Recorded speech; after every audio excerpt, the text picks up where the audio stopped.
Hi! இன்னைக்கு Monday vlog பார்க்கலாமா? இந்த செடி வந்து கொஞ்சம் தண்ணி அதிகமா ஊத்திட்டேன். அதான் எப்படி இருக்கு என்னன்னு பார்த்துட்டு இருந்தேன். ஓரளவுக்கு செட் ஆகி வந்திருக்கு. அண்ட் இன்னைக்கு லஞ்ச் பாக்ஸ்க்கு கருவேப்பில தொக்கு வந்து பண்ணிடலான்னு சொல்லி பிளான் பண்ணியிருந்தேன். ஒரு 2, 3 நாளாவே யூடியூப் அப்புறம் இன்ஸ்டாகிராமில் இந்த ரெசிபி தான் எனக்கு ரிப்பீட்டடாக வந்துட்டே இருந்தது. ஸோ இது ட்ரை பண்ணலாம் அப்படின்னு சொல்லிட்டு ட்ரை பண்ணியிருந்தேன். இதுக்கு வந்து கடுகு, வெந்தயம் அப்புறம் தனியாவை வந்து நல்லா வறுத்து எடுத்துக்கணும்.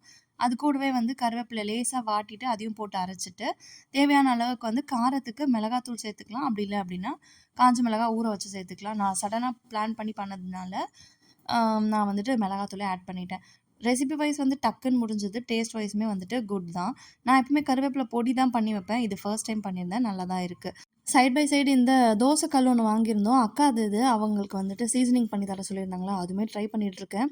தோசைலாம் சூப்பராக வருது. பட் வந்துட்டு அதில் வந்து கருப்பாக வருது. ஸோ அதனால் அதே ப்ரொசீஜரை ரிப்பீட் பண்ணிகிட்ருந்தேன். அண்ட் அதுக்கப்புறமா அவருக்கு லஞ்ச் பாக்ஸ் வந்து பேக் பண்ணிவிட்டு சைட் டிஷ்க்கு வந்து வத்தல் மட்டும் பொரித்து வச்சுட்டேன்.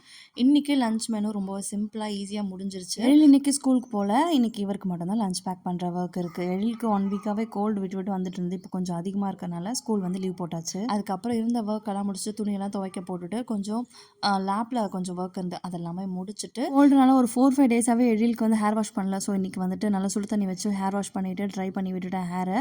அதுக்கப்புறம் பேண்ட்டு தான் போடுவேன். இப்போலாம் ஒரே ஆடம். அதெல்லாம் பண்ண முடியாதுன்னு சமாதானப்படுத்திட்டு அவனுக்கும் சாப்பாடு கொடுத்துட்டு 1:30 போல் நானுமே என்னோட லஞ்ச் முடிச்சிட்டேன். இன்றைக்கி டே இப்படி தான் போச்சு. நெக்ஸ்ட் வீடியோவில் பார்க்கலாம்.